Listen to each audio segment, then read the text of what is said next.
તારીખ 11/7/21 100 માર્ક્સનું ધોરણ 11નું જે નીટ પેપર હતું એમાં કેમેસ્ટ્રીનું આજે આપણે સોલ્યુશન કરવા જઈ રહ્યા છે. એમાં પહેલો પ્રશ્ન જે છે તે 250 સેકન્ડ ઇનવર્સ આવૃત્તિ ધરાવતા 1 મોલ ફોટોનની ઉર્જા લગભગ કેટલી હશે તેનું આપણે સોલ્યુશન કરીએ.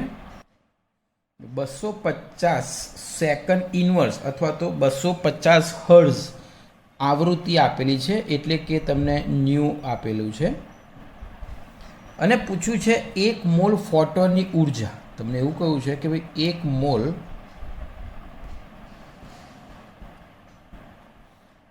ફોટોનની ઉર્જા કેટલી થાય. તો ઉર્જા માટેનું સૂત્ર તમને ખ્યાલ છે કે ઈ પ્રપોર્શન ન્યૂ, આવું તમે શીખ્યા હતા આપણે. તો એનો મતલબ એવો થયો કે ઈ જે છે is equal two H new.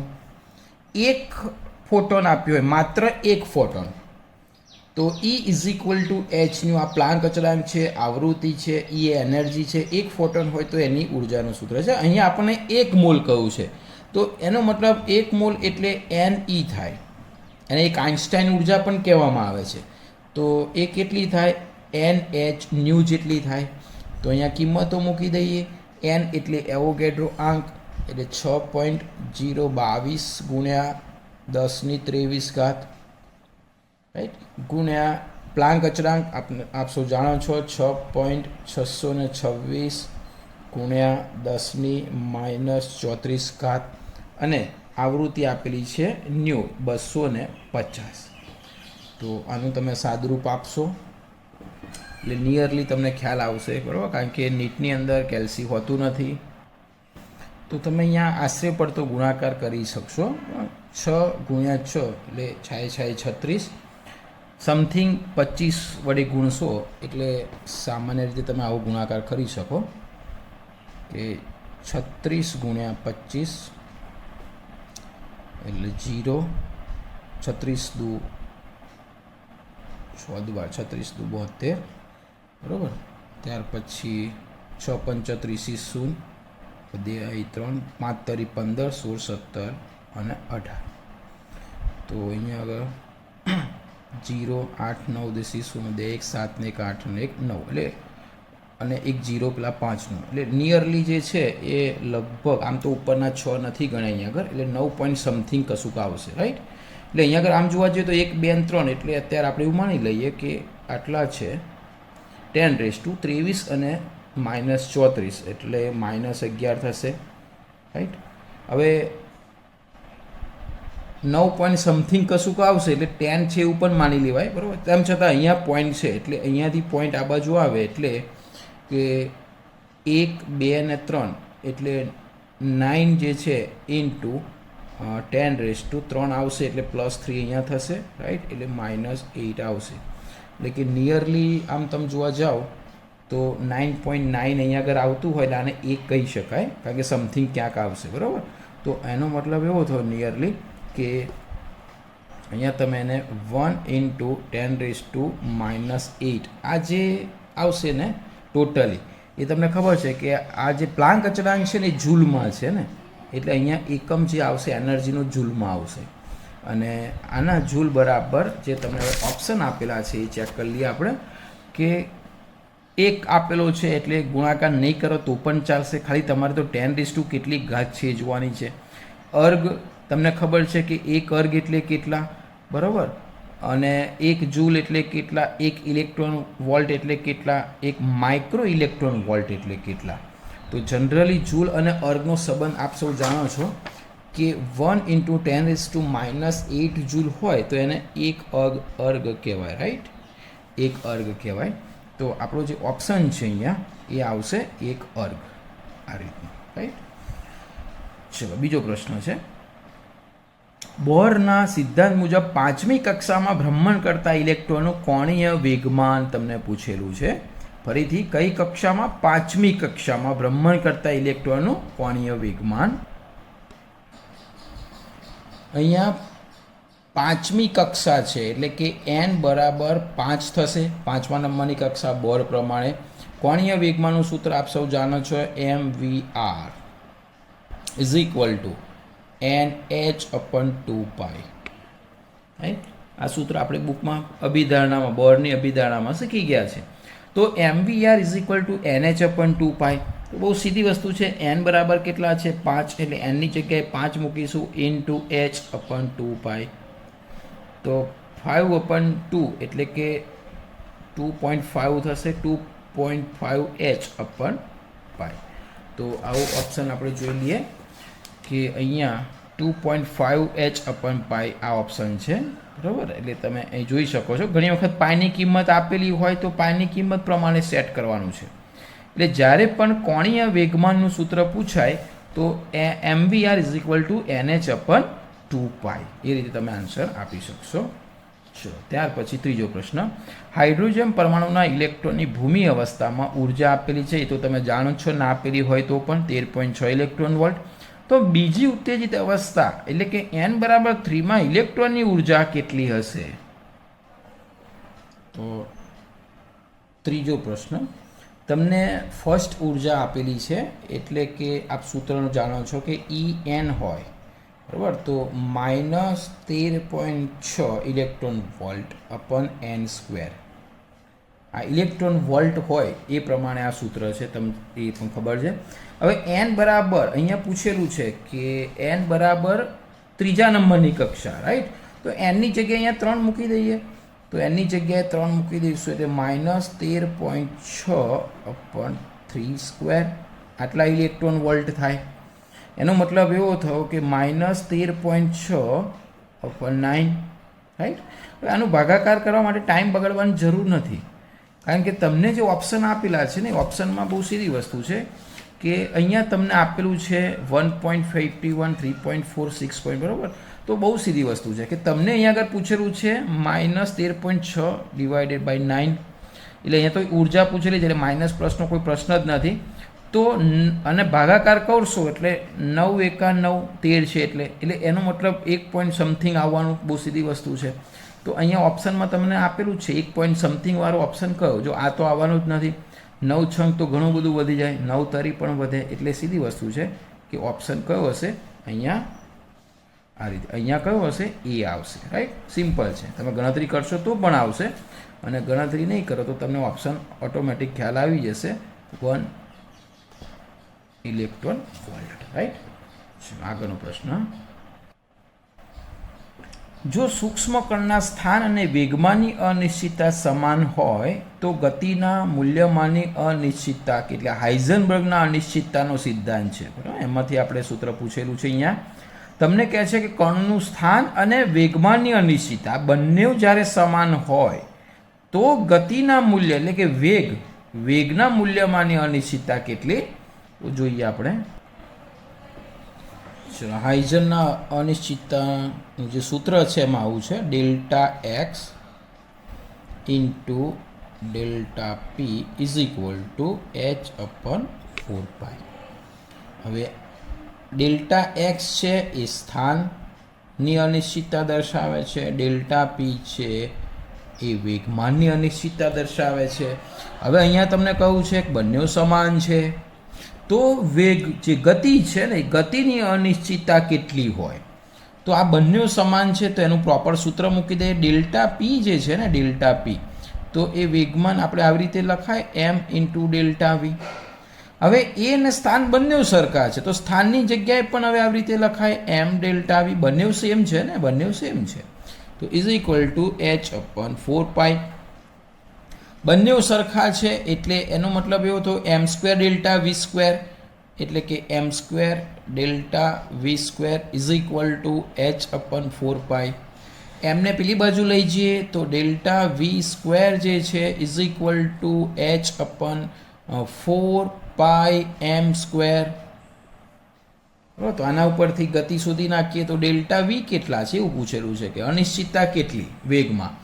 તો ટોટલી અંડર રૂટ અહીંયા થશે h અપન 4π m સ્ક્વેર. 4 વર્ગમૂળની બહાર નીકળશે એટલે ટ્વાઇસ, m સ્ક્વેર વર્ગમૂળની બહાર નીકળશે એટલે m, ઉપર આવશે 1, અને જેનું વર્ગમૂળ નથી થતું એ h અપન π, રાઈટ. તો આવી રીતે આન્સર આવશે 1/2m h/π. તો આપણા ઓપ્શનની અંદર જુઓ 1/2m √h/π, રાઈટ. એટલે ઓપ્શનમાં જવાબ આવશે એ. ચલો ત્યાર પછી આગળનો પ્રશ્ન, ડી કક્ષકમાં રહેલા ઇલેક્ટ્રોનનું કોણીય વેગમાન કેટલું છે? આ પણ આવું ઘણી વખત પ્રશ્ન પૂછાય. એસ કક્ષકમાં પૂછાય, પી કક્ષકમાં પૂછાય, રાઈટ.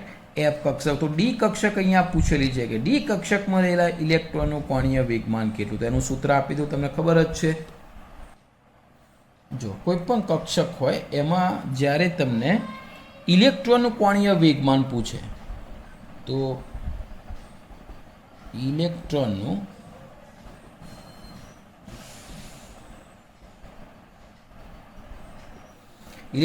કોણીય વેગમાનનું જે સૂત્ર છે એ આ સૂત્ર છે L(L+1) × h/2π.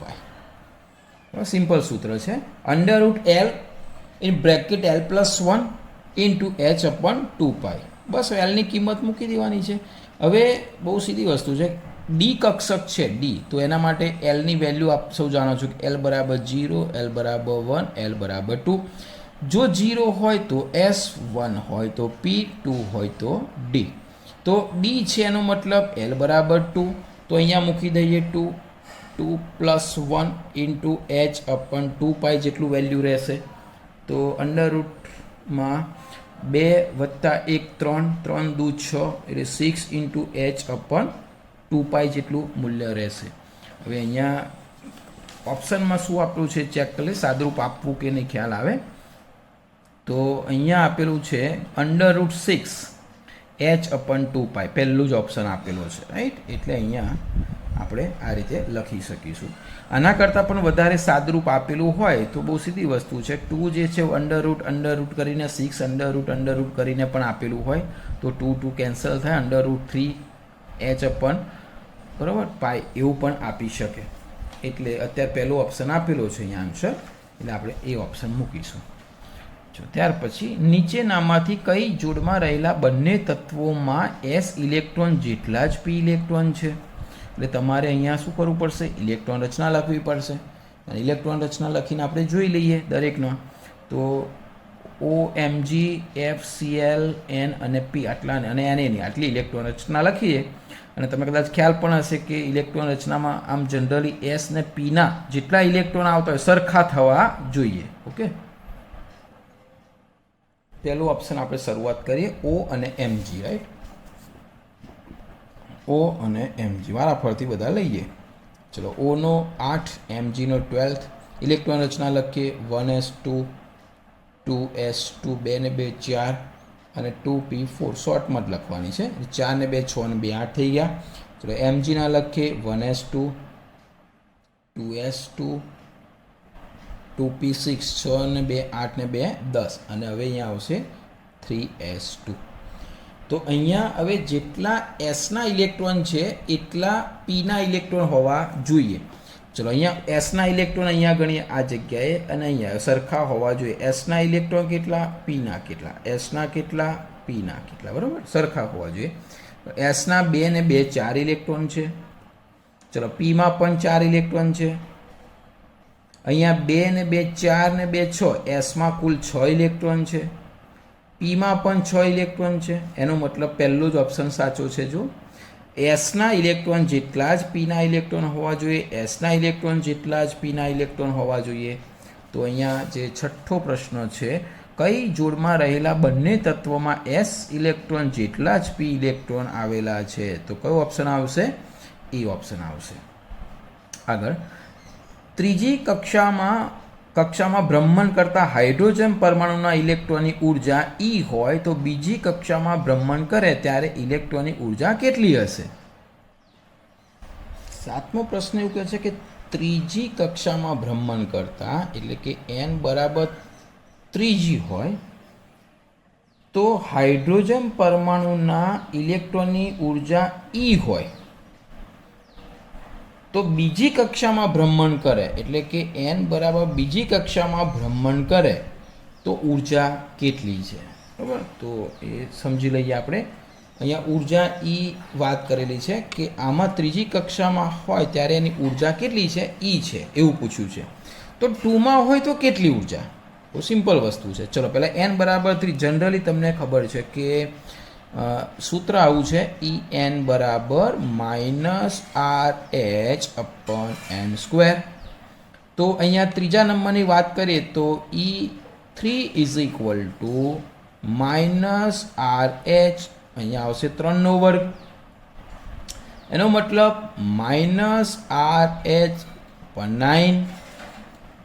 અને આના બરાબર તમને એવું કહ્યું છે કે ઈ જેટલી ઉર્જા છે, રાઈટ? અહીંયા વાત કરેલી છે ને કે ભાઈ ત્રીજી કક્ષામાં જે કંઈ ઉર્જા આવે એ કેટલી છે? ઈ જેટલી.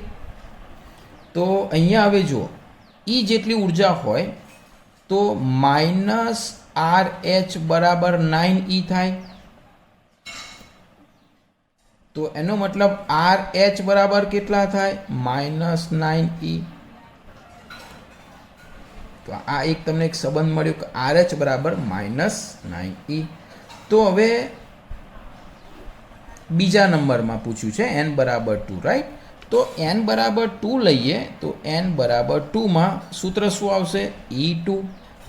E2 બરાબર -RH/2².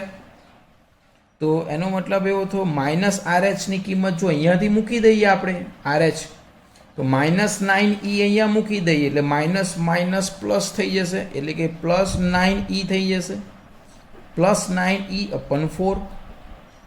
અને આનું સાદરૂપ આપશો, બરાબર? 9/4 તો 4 × 8 એટલે 2 પોઈન્ટ સમથિંગ આવશે.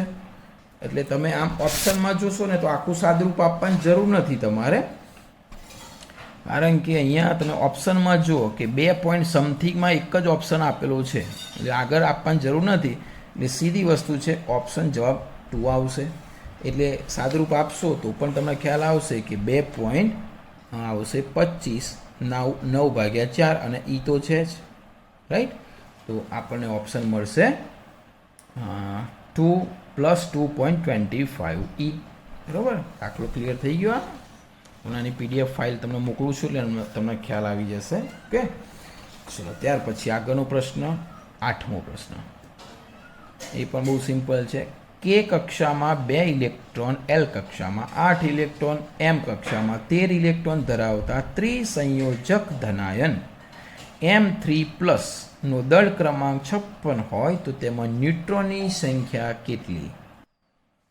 ચલો અહીંયા કે, એલ અને એમ કક્ષા છે, રાઈટ? એટલે કે આપણે જે પરમાણુ દોરીએ ને એ પરમાણુમાં કે, એલ, એમ. એટલે પહેલી કે, એલ, એમ. હવે કે જે છે એમાં 2 ઇલેક્ટ્રોન છે, એલ છે એમાં 8 ઇલેક્ટ્રોન છે, અને એમ છે એમાં કેટલા ઇલેક્ટ્રોન છે? 13 ઇલેક્ટ્રોન છે.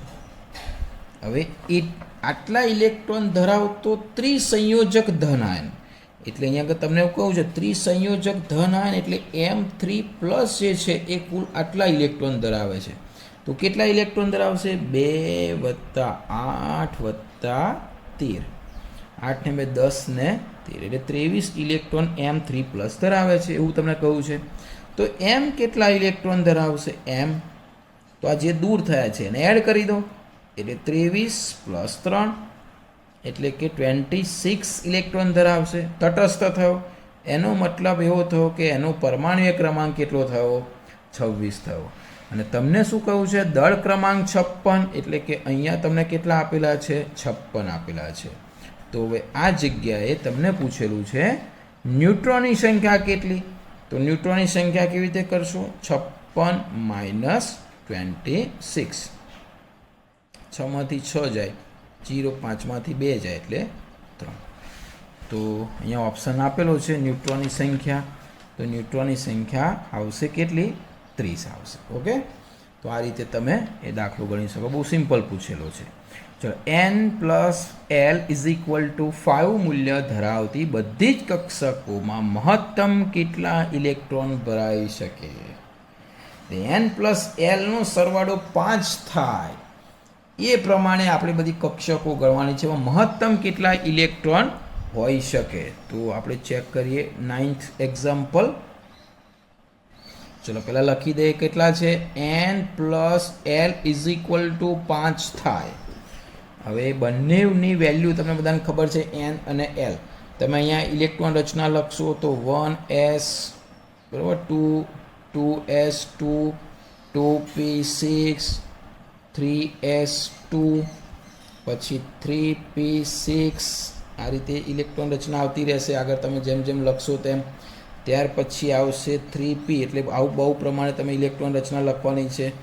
તો 3p પછી આવશે 4s2 પછી આવશે 3d બરાબર 10 આવશે. એમ કરતાં કરતાં તમે આગળ ઇલેક્ટ્રોન રચના તમે બધી લખશો. આપણે તો n + lનું મૂલ્ય 5 જોઈએ. હવે અહીંયા બધામાં તો શક્ય જ નથી. જો આ 1 + 0 તો ખબર છે ને અહીંયા આવશે 1 + 0, અહીંયા આવશે 2 + 0. એમ કરતાં કરતાં તમે આગળ જશો તો આ 3 + 0 આ પીનું તમને સાઈડમાં તમારે એવું હોય તો લખી દેવાનું કે ભાઈ એલના મૂલ્ય કયા કયા તો કે એસ હોય એસ તો એનું મૂલ્ય 0 હોય, પી હોય તો મૂલ્ય 1 હોય, ડી હોય તો મૂલ્ય 2 હોય, એફ હોય તો મૂલ્ય 3 હોય. એટલે તમે ફટાફટ ગણતા ફાવે બરાબર. તો આપણે પ્રયત્ન કરીએ આગળ. તો 3 + 0 આવશે, અહીંયા 3 + 1 આવશે એટલે 4 આવશે. આપણે તો 5 જોઈએ છે ને 5 જોઈએ છે.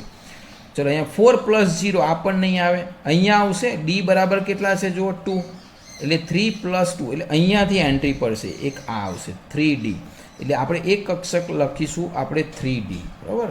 ચલો ત્યાર પછી તમે આગળ જોવા જશો તો તરત ને તરત આવશે એક 4p આવી શકે. જુઓ 4 + 1 પીનો 1 છે એટલે 4 + 1. આગળ જશો તો 5s આવી શકે કારણ કે 5 + 0 તો 3 પ્રકારની મળી જાય. એનાથી આગળ નહીં મળે કક્ષક બરાબર. તો 3 પ્રકારની કક્ષકો તમને મળે, એક 3d, એક 4p અને એક 5s. તો 3dમાં કેટલા ઇલેક્ટ્રોન થાય ભાઈ 10, પીમાં કેટલા ઇલેક્ટ્રોન થાય 6, આમાં કેટલા ઇલેક્ટ્રોન થાય 2. તો કુલ ઇલેક્ટ્રોન કેટલા થયા 6 ને 2 8 અને 10 18. આન્સર શું આવશે 18 ઇલેક્ટ્રોન આવે. તો અહીંયા ઓપ્શન આપેલો છે કે 18 ઇલેક્ટ્રોન. હે 9મો દાખલો. નીચેના પૈકી કયા આયનોની જોડ સમાન સંખ્યામાં અયુગ્મિત ઇલેક્ટ્રોન ધરાવે છે? એટલે તમારે આ પાછી બધાની ઇલેક્ટ્રોન રચના લખવાની છે. અહીંયા તમારે બધાને ઇલેક્ટ્રોન રચના લખવી પડશે. હવે ઇલેક્ટ્રોન રચનામાં આપ સૌ જાણો છો કે આ બધી 3D વાળી ઇલેક્ટ્રોન રચના છે એટલે કે 21 થી 30ની અંદર બધાની રચના આવે છે એ ડી વિભાગમાં છે રાઈટ. હવે બહુ સીધી વસ્તુ છે. આર્ગોન પછી જે શરૂઆત થવાની ને એ ડીના 5 આમ ખબર ના પડે તો આવી રીતે આપણે બોક્સ દોરી દઈએ એટલે અમને વધારે ક્લિયર થાય. 1 2 3 4 5 1 2 3 4 5 પછી અહીંયા આવશે 4s રાઈટ. એટલે આ છે 3D અને આ છે 4s. હવે નિયોન છે એમાં 2+ દૂર થાય છે એટલે 28 ઇલેક્ટ્રોનમાંથી 2 ઇલેક્ટ્રોન ઓલરેડી જતા રહે એટલે 26 જે જાય ને અહીંયાથી જવાના. સૌથી બહારની કક્ષા 4sમાંથી 2 ઇલેક્ટ્રોન જશે એટલે આમાં 2 ગયા આમાંય 2 ગયા એટલે આ આખી ખાલી થઈ જશે. હવે જે છે આમાં જ છે તો હવે 28માંથી 2 જાય એટલે 26. આ 18 ઇલેક્ટ્રોન તો થયા જ. આના કેટલા ઇલેક્ટ્રોન 18 તો ગોઠવીએ 26 કરવાના 18 એટલે 19 20 21 22 23 24 25 અને 26. એવી રીતે અહીંયા 29 છે 29માંથી 2 જાય એટલે 27. 18 છે એટલે 19 20 21 22 23 24 25 26 અને 27. હવે અયુગ્મિત ઇલેક્ટ્રોન અહીંયા કેટલા અયુગ્મિત ઇલેક્ટ્રોન તો કે 1. અહીંયા અયુગ્મિત ઇલેક્ટ્રોન કેટલા 2. અહીંયા અયુગ્મિત ઇલેક્ટ્રોન 2. તો આ બંને જુદા જુદા છે જો 1 અને 2. તો એવી રીતે તમે અહીંયા આગળ આ પ્રશ્નમાં તમે આગળ આવી રીતે બધાના દોરવાના છે ઇલેક્ટ્રોન રચના કે કઈ જોડ સમાન સંખ્યામાં યુગ્મિત ઇલેક્ટ્રોન ધરાવે છે. જો આ કોપરના તો ગણી નાખે એટલે કોપર ફરી ગણવાની જરૂર નથી તમારે. બાકીના બધાને આ રીતે તમે સોલ્યુશન આપશો તો એનો આન્સર આવશે ને એ આવશે આ સી બરાબર. એ તમને આવડશે તમે ગણશો. જો ત્યાર પછી 11મો પ્રશ્ન. 1 જૂલ ઉર્જા પૂરી પાડવા માટે 4000 એંગસ્ટ્રોમ તરંગ લંબાઈ ધરાવતા કેટલા ફોટોનની જરૂર પડે? સિમ્પલ એક દાખલો છે આપણે ગણી નાખીએ. ફરી સમજી લો 1 જૂલ ઉર્જા પૂરી પાડવાની છે 4000 એંગસ્ટ્રોમ તરંગ લંબાઈ છે તો ફોટોની સંખ્યા અહીંયા પૂછેલી છે. જો અહીંયા 1 જૂલ ઉર્જા એટલે એનર્જી જે આપેલી છે તમને એ એનર્જી 1 જૂલની વાત કરેલી છે. એના માટે જે ફોટોન છે ને એ ફોટોનની તરંગ લંબાઈ આપેલી છે lambda is equal two 4000 angstrom.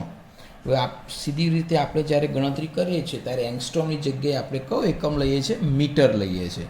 તો ડાયરેક્ટ એને રૂપાંતર કરવું હોય તો 4000 ઇન્ટુ 10⁻⁻10 મીટર. તો આને પણ હજુ પોઈન્ટમાં રૂપાંતર કરવું હોય તો અહીંયા પોઈન્ટ છે તો 1, 2 અને 3 એટલે 4 ઇન્ટુ 3 પોઈન્ટ આ બાજુ એટલે +3 થશે. +3 થાય એટલે 10⁻⁻7 મીટર થઈ ગયા. ચલો હવે પ્રશ્ન સમજો. એનર્જી કુલ 1 જૂલ જોઈએ છે. આ તરંગ લંબાઈ આવી એક ફોટોનની. તો ફોટોનની સંખ્યા પૂછેલી છે તો આપણે તો પહેલાં એક ફોટોનની ઉર્જા કેટલી છે એ ચેક કરી લઈએ ને. એટલે એક ફોટોન હોય, એક ફોટોન તો એની ઉર્જા હમણાં જ આપણે શીખી ગયા કે એક ફોટોન હોય તો એની ઉર્જા કેટલી હશે? તો કહે છે E is equal two hc/λ અથવા તો E is equal to h new. પણ ન્યુની કિંમત અહીંયા છે અને લેમડાની આપેલી છે એટલે hc/λ. બરાબર. તો અહીંયા તમે આ રીતે સાદું વાપરો. h તો તમને ખબર છે 6.626 10⁻⁻34. ત્યાર પછી c આપેલો છે પ્રકાશનો વેગ 3 × 10⁸ એ પણ તમને ખબર છે. મીટરમાં આપણે તરંગ લંબાઈ લખી 4 × 10⁻⁷. હવે પરીક્ષામાં આટલું મોટું સાદરૂપ આવે એટલે કેલ્સી વગર તમારે સાદરૂપ આપવાનું છે, પણ આવો સિમ્પલ તમે 68 ગણી શકો. બરાબર, લમસમ વેલ્યુ. ચલો 6.6 છે સમથિંગ એટલે 7 ગણી શકાય. 7 તારી 21, 21/4. બરાબર, એટલે 5 પોઈન્ટ સમથિંગ આવે એટલે આપણે એવું સમજી લઈએ કારણ કે પેલા ઓછા છે એટલે 4 પોઈન્ટ સમથિંગ, પણ 5 જેવું કંઈક સમથિંગ હશે. આપણે એક્સ વાય સમજી લઈએ. રાઈટ. ઇન્ટુ 10⁻². હવે કેટલા હશે? તો અહીંયા જુઓ -34 છે. આ -7 ઉપર જાય એટલે અહીંયા સાઈડમાં ગણી નાખીએ તો -34 7 ઉપર જાય એટલે +8 +7 એટલે કે કુલ કેટલા થશે? -34 અને આ આવશે 15 એટલે 15 ને 34 એટલે 15 દુ 30 ને 4 એટલે કે લગભગ અહીંયા 19 ઘાત જેવું આવશે. રાઈટ. એટલે કંઈક આવું લમસમ જવાબ આપણે લાવવાનો છે, તો પરફેક્ટ નથી લાવવાનો અને એ આ જૂલમાં આવેલો છે. હવે પ્રશ્ન મેઇન વસ્તુ એ છે કે આ તમને ખ્યાલ આવી જાય કે આ એક ફોટોન હોય ને એક ફોટોન તો એની ઉર્જા આટલી છે. આપણે તો ફોટોનની સંખ્યા પૂછેલી છે એટલે એક આવું સૂત્ર તમે બનાવી શકો કે ભાઈ 5 પોઈન્ટ સમથિંગ છે. બરાબર, 5 પોઈન્ટ સમથિંગ જે આપેલું છે ઇન્ટુ 10⁻⁻90. તો આટલા જૂલ હોય તો કેટલા ફોટોન જોઈએ? એક ફોટોન જોઈએ. એક ફોટોનની આ ઉર્જા છે. તમને પૂછેલું છે 1 જૂલ ઉર્જા હોય તો શું? તો 1 જૂલ ઉર્જા હોય તો કેટલા ફોટોન જોઈએ? સિમ્પલ સૂત્ર મળી ગયું. બરાબર. તો સૂત્ર શું બને? 1 × 1 એટલે 1/1 5 પોઈન્ટ સમથિંગ ગુણ્યા 10⁻⁻19. હવે -19 જે છે એ ઉપર જશે. બરાબર. તો 10⁻+19 આવશે. હવે જુઓ અહીંયા 1/5 છે. 1/5 આશરે આપણે આશરે સંખ્યા લખીએ તો 1/5 હોય તો તમને એ તો ખબર છે કે અહીંયા 2 વડે ગુણી નાખો એટલે અહીંયા આગળ 10 થાય અને ઉપર ગુણી નાખો. બરાબર, એટલે 2 × 2 અહીંયા 2 વડે ગુણો, અહીંયા 2 વડે ગુણો એટલે સરખું થઈ ગયું 10. તો કેટલા થશે? 2.2 થશે. રાઈટ. એટલે કે 0.2 × 10⁻19. હવે આન્સર આપેલો છે કે નહીં ચેક કરી લે. સાયન્ટિફિક રીતે આપેલો હોય તો 2 પોઈન્ટ સમથિંગ કોઈ પણ હશે અને 1 ઘાત આ બાજુ જાય એટલે 10ની કેટલી ઘાત થઈ જશે? 18 ઘાત થઈ જશે. આટલા ફોટોની જરૂર પડશે. ઓપ્શનમાં ચેક કરી લઈએ. 1 જૂલ ઉર્જા પૂરી પાડવા માટે જે ફોટોની જરૂર છે, જો આમાં આ તો નીકળી જ જશે સીધા 3 એટલે સીધું છે 2 વાળો જ ઓપ્શન આવશે. 2 × સમથિંગ છે પણ આપણે કંઈ બહુ પરફેક્ટ રીતે ગણતરી કરવા નથી જવાનું. રાઈટ. ઓપ્શન તમને એવા આપેલા જ હશે. નીટમાં તમારો સમય એવી રીતે ના પકડે. ત્યાર પછી આગળનો પ્રશ્ન છે Fe3+ જેનો ઝેડ આપી દીધેલો છે. એમાં અયુગ્મિત તથા યુગ્મિત ઇલેક્ટ્રોનની સંખ્યા અનુક્રમે હમણાં શીખ્યા આપણે થોડાક ટાઈમ પહેલાં આ રીતે તમારે એની ઇલેક્ટ્રોન રચના લખવાની છે. એ આપેલો છે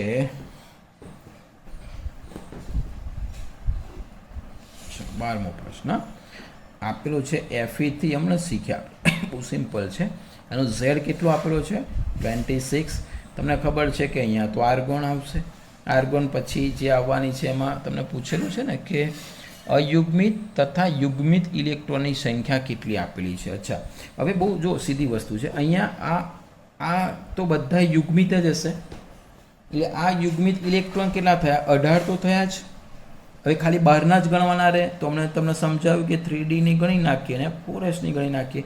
હવે 3 ઇલેક્ટ્રોન ઓલરેડી દૂર થયા છે એટલે Sના તો દૂર થઈ ગયા 1 2 3 4 ને 5. હવે 26માંથી 3 જાય 23, એમાંથી 18 આવી ગયા એટલે કે 19 20 21 22 અને 23 થઈ ગયા. ફરીથી ખ્યાલ આવ્યો ને 18. આપણે 23 ઇલેક્ટ્રોન જોઈએ. 26માંથી 3 જાય 2 તો અહીંથી નીકળી ગયા એટલે 18 પછી 19 20 21 22 ને 23.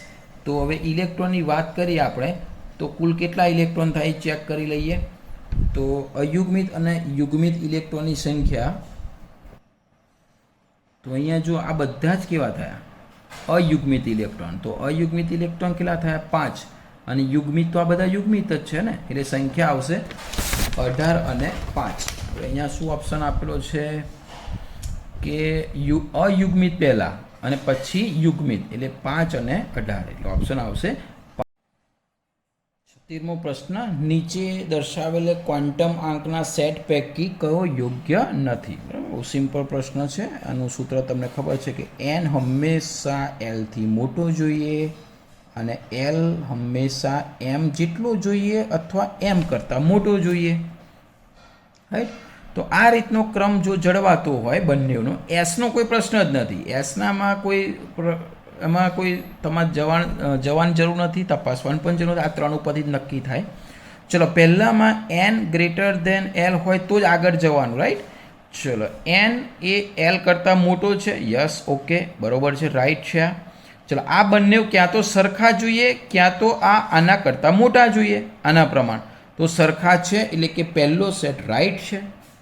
બીજો સેટ n હંમેશા l કરતાં મોટા જોઈએ. અહીંયા બંને સરખા છે એટલે બીજો શક્ય નથી. ત્રીજો જુઓ n l કરતાં મોટા. યસ, ચલો 3 2 કરતાં મોટા. માઇનસ નથી જોવાનું તે વખતે, બરાબર. તો 2 કરતાં 3 મોટા છે એટલે આ શક્ય છે. ચોથો સેટ જોઈએ 1 0 કરતાં મોટા. Yes, right. પરંતુ અહીંયા જો 0 કરતાં 1 મોટા છે, મેં તમને કહું નિશાની નથી જોવાની એટલે આના કરતાં આ સંખ્યા મોટી ના હોવી જોઈએ એટલે ચોથો પણ શક્ય નથી આ નિયમ પ્રમાણે. ચલો, 5મો ચેક કરી લઈએ. 3 એ 2 કરતાં મોટા છે. Yes, okay. હવે આ 2 3 કરતાં મોટા હોવો જોઈએ અથવા સરખા હોવા જોઈએ પણ નથી. એનો મતલબ આ પણ શક્ય નથી. એટલે કયા કયા સેટ શક્ય નથી? બીજો, ચોથો અને 5મો. તો ઓપ્શન બીજો, ચોથો અને 5મો એટલે ઓપ્શન શું આવશે? ડી આવશે. રાઈટ. ચલો, ત્યાર પછી આગળનો પ્રશ્ન 14મો સાચી સમ ઇલેક્ટ્રોનીય જોડ જણાવો. હવે આમાં ઇલેક્ટ્રોન ગણવાના છે તમારે. બહુ સિમ્પલ છે, તમને ગણતા આવડશે. હું એક શીખવાડું તો બીજા બાકીના તમે ગણી શકશો. રાઈટ. જો હવે ઇલેક્ટ્રોન તમે ઝેડ ગણશો એટલે તમને આવડશે. હવે બધાનો ઝેડ તમને ખબર હોવી જોઈએ. પ્રશ્ન એ છે કે સમ ઇલેક્ટ્રોનીય જોડનો મતલબ તમને દરેકનો ઝેડ ખબર હોય એટલે તમે ઇલેક્ટ્રોનનો સરવાળો આસાનીથી કરી શકશો.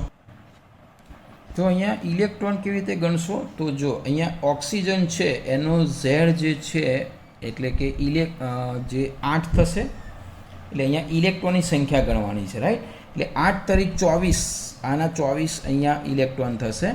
અને ક્લોરીન 17 દૂ 34 એટલે અહીંયા 17 દૂ 34 અને આ 24 એટલે એટલા ઇલેક્ટ્રોન થયા. 4 ને 4 8, 3 4 ને 5 એટલે અહીંયા કેટલા થયા? 58 ઇલેક્ટ્રોન થયા.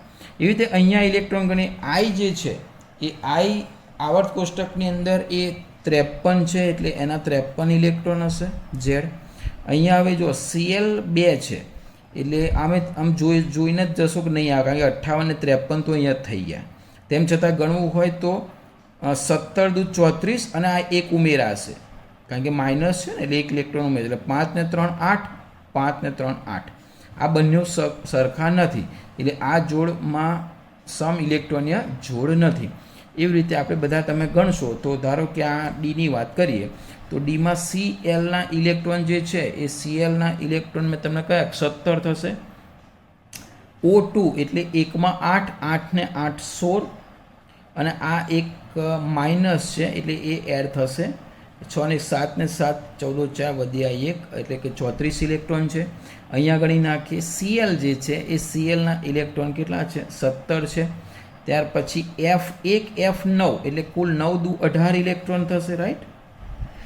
અને એક ઓછો કરવાનો છે એટલે આ જે સંખ્યા આવે 8 ને 7 એટલે કે 35, અને એમાં પાછો એક ઓછો કરવાનો એટલે કેટલા થશે 34. તો બંનેમાં 34 ઇલેક્ટ્રોન છે એટલે ઓપ્શન શું આવશે? ડી આવશે, રાઈટ. ચલો 15મો, એક ફોટોનની ઉર્જા આપેલી છે તમને 3 × 10⁻12 અર્ગ, તો તેની તરંગ લંબાઈ નેનોમીટરમાં કેટલી? એમાં પ્લાન્ક અચળાંક અને આ બંને આપેલા છે, સેન્ટીમીટરમાં આપેલું છે, જો અહીંયા અર્ગમાં આપેલું છે. ઘણી વખત આવા એકમમાં તમને કન્ફ્યુઝ કરી દેશે, બરાબર. તો એકમો થોડાક તૈયાર રાખજો. ચલો અહીંયા રકમ પ્રમાણે લખીએ. એક ફોટોનની ઉર્જા અને તરંગ લંબાઈ પૂછેલી છે, તો સૂત્ર તો તમને ક્લિયર છે આના ઉપરથી કે આવું કંઈક સૂત્ર શીખી ગયા, E = hc/λ, બરાબર. તો અહીંયા તમને તરંગ લંબાઈ પૂછી છે નેનોમીટરમાં, એટલે તરંગ લંબાઈને સૂત્ર કરતા બનાવો. તો તરંગ લંબાઈને સૂત્ર કરતા બનાવો તો ઉપર hc અને નીચે આવશે E, રાઈટ. ચલો બધાની કિંમતો આપણે મૂકી દઈએ, બહુ સિમ્પલ છે. ચલો અહીંયા h આપેલા છે, અર્ગમાં આપેલા છે એટલે તમારે યાદ રાખવાની જરૂર નથી.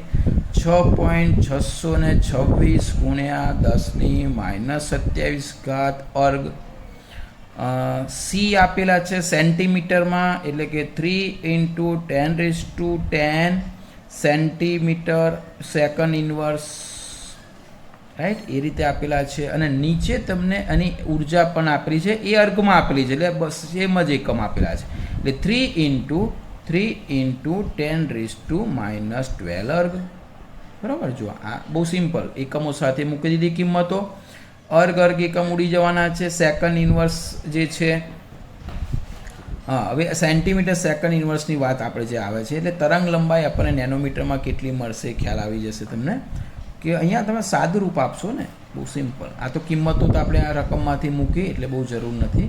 હવે સાદું રૂપ આપીએ. સાદું રૂપ મેં તમને કહું એક આશરે આપવાનું છે. સાદું રૂપ 6×18/3, બરાબર. એટલે સમથિંગ 6 પોઈન્ટ સમથિંગ કશુંક આવશે, આપણે એવું માની લઈએ.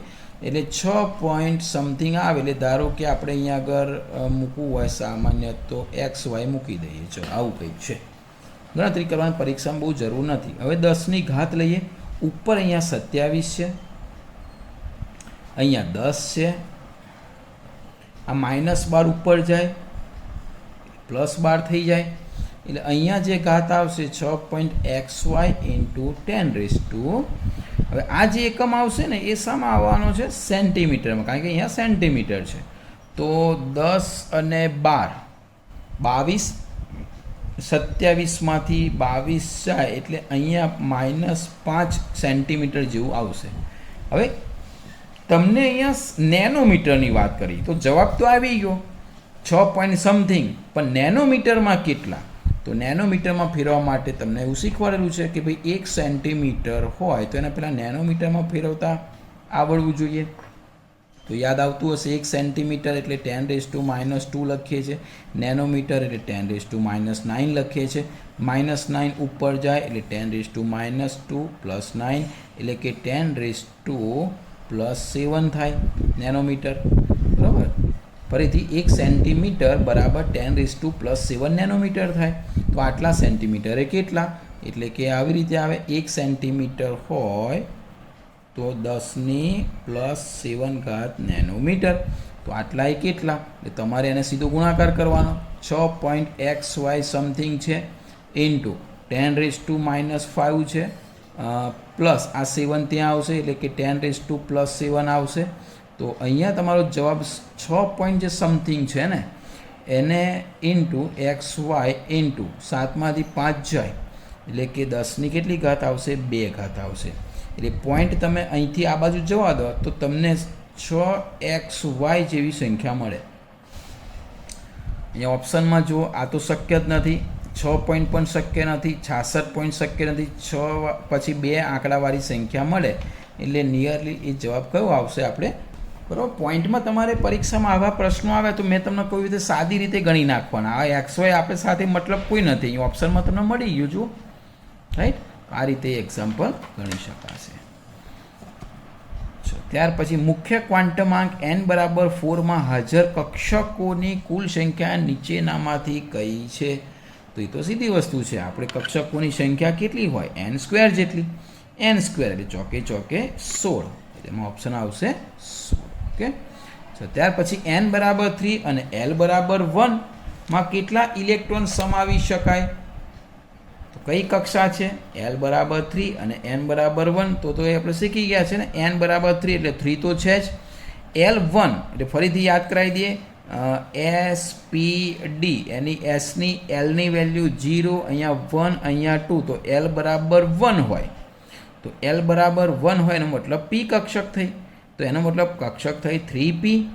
તો એમાં કેટલા ઇલેક્ટ્રોન સમાવી શકાય? તો 1 3pની કક્ષકો કેટલી? કુલ 3. px py pz દરેકમાં 2 ઇલેક્ટ્રોન, એટલે કુલ કેટલા ઇલેક્ટ્રોન આવશે? 6 ઇલેક્ટ્રોન આવશે. ત્યાર પછી 18મો પ્રશ્ન, એક જ કક્ષકમાં રહેલા 2 ઇલેક્ટ્રોનને નીચેના કયા ક્વોન્ટમ આંક દ્વારા છૂટા પાડી શકાય? બહુ સિમ્પલ પ્રશ્ન છે, રાઈટ. મુખ્ય ક્વોન્ટમ આંક જે છે એ તો n બરાબર હોય, ધારો કે 3 હોય તો ઘણા બધા ઇલેક્ટ્રોનનો મુખ્ય ક્વોન્ટમ આંક 3 હોય. એવી રીતે ચુંબકીય ક્વોન્ટમ આંક પણ 2 ઇલેક્ટ્રોનનો, આમ તો આમ જુઓ જે તે કક્ષક હોય, ધારો કે p કક્ષક હોય તો 6 ઇલેક્ટ્રોન છે એમાં. તો એક જ કક્ષકમાં રહેલા 2 ઇલેક્ટ્રોનનો ચુંબકીય ક્વોન્ટમ આંક પણ સરખો હોય છે. એજીમલ જે l છે એ જે તે કક્ષક દ્વારા જુદો જુદો હોય છે. પણ અહીંયા તો માત્ર 2 જ ઇલેક્ટ્રોનને જુદા પાડવાના છે. તો બહુ સીધી વસ્તુ છે. 2 ઇલેક્ટ્રોનને જુદા પાડવા હોય તો એક જ વસ્તુ છે, કયો છે? સ્પિન ક્વોન્ટમ આંક, જેમાં એક ઇલેક્ટ્રોનનો સ્પિન ક્વોન્ટમ આંક +1/2 હોય, તો બીજા ઇલેક્ટ્રોનનો કયો હોય? -1/2 હોય છે, રાઈટ. એટલે એનાથી જ જુદા પાડી શકાય. ત્યાર પછીનો જે પ્રશ્ન છે તે 19મો પ્રશ્ન છે, H પરમાણુનો કયા સંક્રમણથી મહત્તમ ઉર્જા ઉત્સર્જિત થાય છે? H પરમાણુ માટે. હવે આ જે પ્રશ્ન છે ને, આમ જોવા જાવ તો જો ગણતરી કરો ને તો ઘણો લાંબો પ્રશ્ન થઈ જાય. પરંતુ મેં તમને જે રેગ્યુલર તમે લેક્ચર ભર્યા હશો તો મેં તમને આ બાબતની જાણ કરી હશે કે ભાઈ 2 ઉર્જા સ્તર વચ્ચેનો તફાવત જે છે En2 - En1 આપણે આ સૂત્રની મદદથી કરી શકીએ છીએ. એટલે તમારે શું કરવું પડે? અહીંયા જે ઓપ્શન આપેલો છે ને આ પ્રમાણે 3 થી 2, 5 થી 4, 4 થી 3, તો આવી રીતે તમારે અહીંયા કિંમતો મૂકવી પડે, બરાબર. એટલે અહીંયા આગળ 3 થી 4, 4 થી 5 તો અહીંયા મૂકીને પછી સાદરૂપ આપવું પડે અને ઘણી બધી લાંબી પ્રોસેસ થઈ જાય. એની જગ્યાએ મેં તમને આવી એક શોર્ટ પદ્ધતિ સમજાવી છે કે n = 1 2 3 4 5 છે. એટલે કે KLM-NOP જે કક્ષકો છે એમાં E1ની ઉર્જા આપણે ગણેલી છે, તો આવી થતી હશે -13.6 ઇલેક્ટ્રોન વોલ્ટ, બરાબર, n² પ્રમાણે. પછી બીજાની, આ ત્રીજાની, આ ચોથાની, આ પાંચમાની, આ છઠ્ઠાની, આવી રીતે ઉર્જાઓ થતી હશે. હવે તમે અહીંયા ઓલરેડી ગણેલી છે, જો આટલી સંખ્યા યાદ રાખો તો બાદબાકી કરો કે ભાઈ બીજામાંથી પહેલી, ત્રીજામાંથી બીજી, ચોથામાંથી ત્રીજી. તો અહીંયા તમે બાદબાકી કરશો તો E2 - E1, આમાંથી આ બાદ કરશો તો 10.2 આવશે. પછી આમાંથી આ બાદ કરશો તો 1.89, આમાંથી આ બાદ કરશો તો આટલી આવશે. એનો મતલબ તમે અહીંયા આગળ તમે એ જુઓ, જ્યારે પહેલી 2 ઉર્જાનો તફાવત હોય E2 E1 એ સૌથી વધારે હોય. પછી E3 E2નો એના કરતાં ઓછો, E4 E3 એના કરતાં, જેમ નીચે જશો ને તેમ ઘટતો જશે. એટલે મેં તમને એવું કહ્યું સાર આવી રીતે યાદ રાખીશું આપણે કે E2 - E1 એની જે તફાવત છે ઉર્જાનો એ આના કરતાં મોટો, સૌથી વધારે. પછી E3 E2, પછી E4 E3, E5 E4, આ રીતે. તો સિમ્પલ, તમારે ગણતરી કર્યા વગર તમે આમાં જણાવી શકશો ને કે ડી ઓપ્શન તો આવશે જ નહીં, દરેકની સરખી ઉર્જા તો શક્ય જ નથી. તો 3 થી 2, 5 થી 4 અને 4 થી 3 બહુ સિમ્પલ છે. શામાં ઉર્જાનો તફાવત વધારે હશે? આ સૌથી ઓછો, આ એના કરતાં વધારે. એનો મતલબ જવાબ શું આવશે? એ. બરાબર, ક્લિયર? તો આના ખ્યાલ હોય તો એનું તમે સ્ક્રીનશોટ લઈ શકો છો અને તમે ખબર પડશે અથવા તો પેનથી લખી દેજો. આ ઉર્જા છે, લેવલ છે, આ ખાસ લખજો. બરાબર, એનાથી ખ્યાલ આવશે અને આ જે છે એ તમે યાદ રાખશો એટલે સિમ્પલ રીતે તમે જવાબ આપી શકશો. ચલો, બહુ સિમ્પલ દાખલો છે નાનો. 10 મીટર પ્રતિ સેકન્ડ ગતિ ધરાવતા તેમાં 66 ગ્રામ વજન ધરાવતા ટેનિસ બોલની દ બ્રોગલી તરંગ લંબાઈ કેટલી? 10 મીટર પ્રતિ સેકન્ડ ગતિ છે અને 66 ગ્રામ વજન છે, અને 66 ગ્રામ એનું વજન છે. તો દ બ્રોગલી તરંગ લંબાઈ કેટલી એ પ્રશ્ન પૂછેલો છે. તો દ બ્રોગલી તરંગ લંબાઈનું સૂત્ર આપણને ખબર છે, આપણે શીખવાડતું લે હવે મારો વારો એવું કરીને યાદ છે ને તમને. Lambda is equal two H/mv. હવે અહીંયા તમે કિંમતો મૂકી દેશો બધાની. અહીંયા એકમમાં બહુ પડવાની જરૂર નથી, કારણ કે મેં તમને સમજાવ્યું છે કે આમાં એકમમાં તમારે આ જે તે વખતે મેં દાખલો ઉદાહરણનો બેઠો જ છે અને આવો જ દાખલા ઉદાહરણમાં પણ હશે. તો એમાં એકમને ડિરાઈવ તમને કરે તો જે તે સમયે તો તમને યાદ હશે. તો અત્યારે ખાલી કિંમતો જ આપણે મૂકી દઈએ. ચલો, અહીંયા Hમાં 6.626 ગુણ્યા 10⁻34 આવશે. એમ જે છે, હવે એમ તમને જે વજન આપેલું છે એ ગ્રામમાં આપેલું છે. તમને ખ્યાલ હોય તો આપણે અહીંયા કિલોગ્રામમાં વજન લઈએ છીએ, રાઈટ? તો ગ્રામના કિલોગ્રામ કરવા હોય આને તો શું કરવું પડશે? તો કહે છે 66 જે છે એને 1000 વડે ભાગવા પડશે. તો 66ને તમે 1000 વડે ભાગશો એટલે એની કિંમત આવી આવશે 6.6 ગુણ્યા 10⁻². આપણે સાયન્ટિફિક વેલ્યુ લખી, બરાબર, અહીં છેદ ઉડાડતા ફાવે એટલા માટે. અને અહીંયા છે વી એટલે વેગ, મીટર પ્રતિ સેકન્ડ કેટલો છે? 10. તો અહીંયા તમે સીધી ગણતરી આપશો તો બહુ સિમ્પલ ગણતરી થશે. આ લગભગ સંખ્યા અહીંયા ઉડી જશે. અહીંયા 10-2 છે એટલે કે અહીંયા 1 આવશે, 1 ઉપર જશે એટલે સંખ્યા તમારે આવી આવશે 1 × 10⁻³ બરાબર. અને અહીંયા આવશે, આ જે આવશે એકમ એ શામાં આવશે? સીધો મીટરમાં આવશે. એટલે ઓપ્શન જોઈ લઈએ આપણે કે ક્યાં છે એ આન્સર. તો અહીંયા પહેલું જ આન્સર છે 10⁻³ મીટર. હાઇડ્રોજનના બધા જ સમસ્થાનિકોમાં પ્રોટોન ન્યુટ્રોનની સંખ્યાનો સરવાળો કેટલો? તો બહુ સિમ્પલ વસ્તુ છે. હાઇડ્રોજનના 3 સમસ્થાનિકો, હાઇડ્રોજન, પછી ડ્યુટેરિયમ અને ટ્રિટિયમ. અહીંયા તમને ખબર છે કે હાઇડ્રોજનનો પરમાણુ ક્રમાંક 1, અહીંયા પણ પરમાણુ ક્રમાંક, દરેકનો પરમાણુ ક્રમાંક તો એક જ હોય, બરાબર, એ તો ચેન્જ થાય જ નહીં. અચ્છા, અહીંયા જે દળ છે એ તમને ખબર છે કે અહીંયા 1 છે, પછી 1 2 છે અને 1 3 છે, એટલે આને ડ્યુટેરિયમ કહેવાય અને ટ્રિટિયમ કહેવાય. આ ઝેડ બતાડે છે, ઉપર ન્યુટ્રોન અને પ્રોટોનની સંખ્યાનો સરવાળો બતાડે. તો હાઇડ્રોજનના બધા જ સમસ્થાનિકમાં પ્રોટોન અને ન્યુટ્રોનની સંખ્યાનો સરવાળો, તો એનો મતલબ આ ઉપરનો જ સરવાળો કરવાનો છે. આ તો ઇલેક્ટ્રોન છે એટલે કે 3 ને 2 5 અને 1 6. આવો સિમ્પલ પ્રશ્ન પણ પૂછાય છે, રાઈટ? તો ત્યાર પછી પ્રકાશના એક તરંગની આવૃત્તિ આપેલી છે, ફ્રીક્વન્સી ન્યૂ, તો તેની સાથે સંકળાયેલ તરંગાંક પૂછેલો છે, રાઈટ? તો એનું સૂત્ર પણ તમને ખબર છે.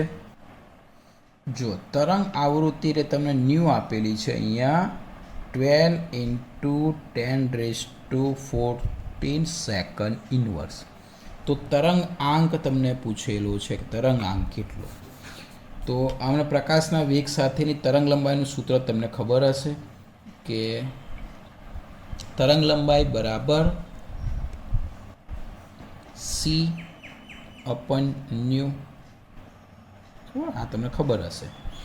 તો c/ν એટલે તરંગ લંબાઈ. તો તરંગાંક એટલે શું? તો કે તરંગ આંક આપણે આવી રીતે દર્શાવીએ છીએ અને આપણે 1/λ તરીકે લખીએ છીએ.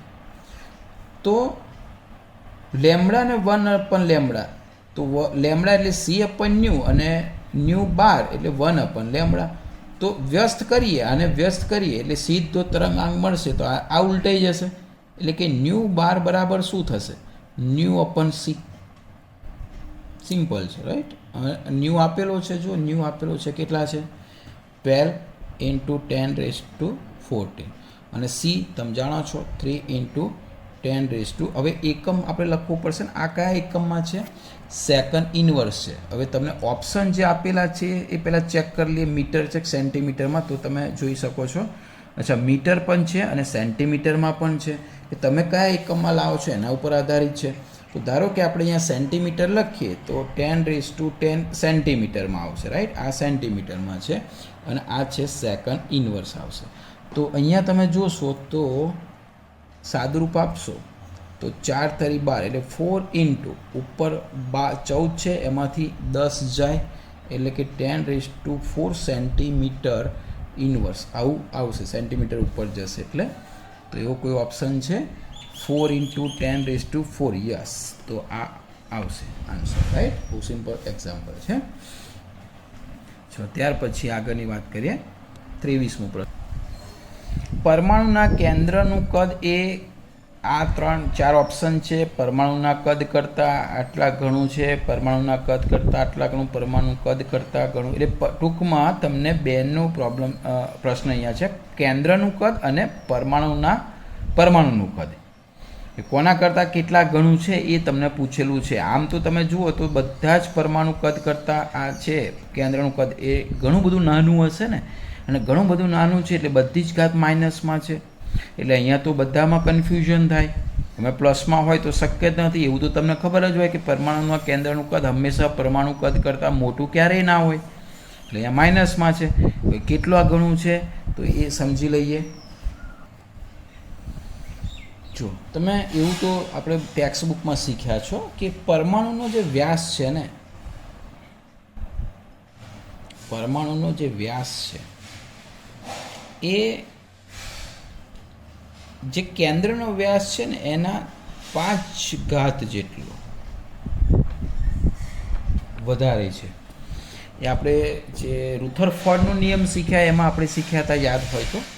એટલે કે કેન્દ્રના વ્યાસથી 10⁵ ઘાત જેટલો ટોટલી પરમાણુનો વ્યાસ થાય છે. કારણ કે કેન્દ્ર બહુ નાનું છે ને, આ પરમાણુ કેન્દ્ર જે છે, ધારો કે આ કેન્દ્ર છે તો આ એનો વ્યાસ છે અને એના કરતાં આ પરમાણુનો વ્યાસ છે, એટલે એની અહીંયા વાત કરેલી છે. એટલે તમે જોવા જાઓ તો કેન્દ્ર અને આ કેન્દ્રનું કદ અને પરમાણુના કદમાં શું ફરક હોય છે એ ચેક કરી લઈએ. તો બંને ગોળો છે એ તો નક્કી છે.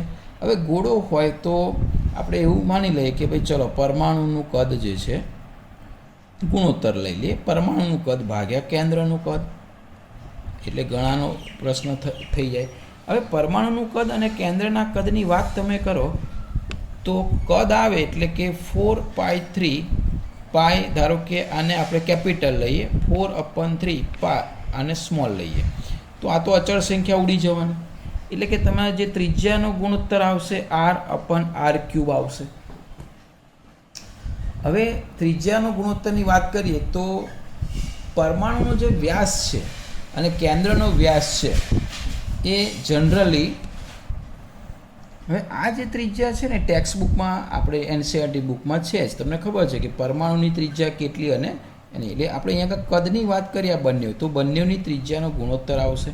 ચલો પરમાણુની જે ત્રિજ્યા છે એ આશરે આવે છે 10⁻10 મીટરમાં લઈ લઈએ, અને કેન્દ્રની ત્રિજ્યા છે 10⁻15 મીટર, રાઈટ? પરંતુ અહીંયા ઘન છે, ક્યુબ છે જુઓ, એટલે કે આનો ક્યુબ થશે અને આનો પણ ક્યુબ થશે. એટલે અહીંયા ગણતરી કરશો તો ઉપર આવશે 10⁻10⁻30 -30, નીચે આવશે 15⁻45, એટલે અહીંયા આવશે 45. આ શું આવ્યું અહીંયા તમે ચેક કરજો. અહીંયા શું આવ્યું તો કે ઉપર પરમાણુ કદ, નીચે આવ્યું કેન્દ્રનું કદ. તો એનો મતલબ પરમાણુ કદ કેન્દ્રનું કદ બરાબર, ફરીથી લખું છું, પરમાણુ કદ છેદમાં કેન્દ્રનું કદ બરાબર. ચલો અહીંયા સાદુરૂપ આપીએ. આ 45 ઉપર જાય, 45 ઉપર જાય એટલે પ્લસ થઈ જાય એટલે 10⁻15 આવશે, 10⁻15. તો પરમાણુ કદ જે છે કેન્દ્રનું કદ અહીંયા મલ્ટીપ્લાય થઈ જશે, એટલે કે એવું કહેવાય કે પરમાણુનું જે કદ છે એ કેટલું આવશે 10⁻15 ઇન્ટુ કેન્દ્રનું કદ, એટલે કેન્દ્રના કદ કરતાં 10⁻15 ઘાત જેટલું પરમાણુનું કદ વધારે છે.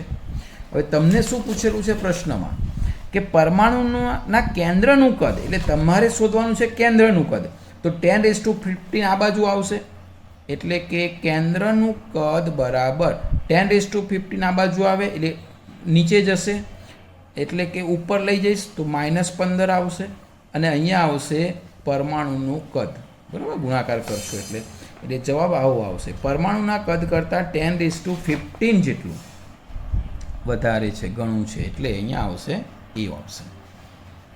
જો ત્યાર પછી શ્રોડિંજર સમીકરણ છે, બહુ સિમ્પલ છે, તમે શીખી ગયા છો જે તે વખતે કે શ્રોડિંજર સમીકરણ આમાંથી કયું આવશે. તો તમને બધાને ખબર છે એનો જવાબ, બરોબર, જોઈ લો. એટલે કે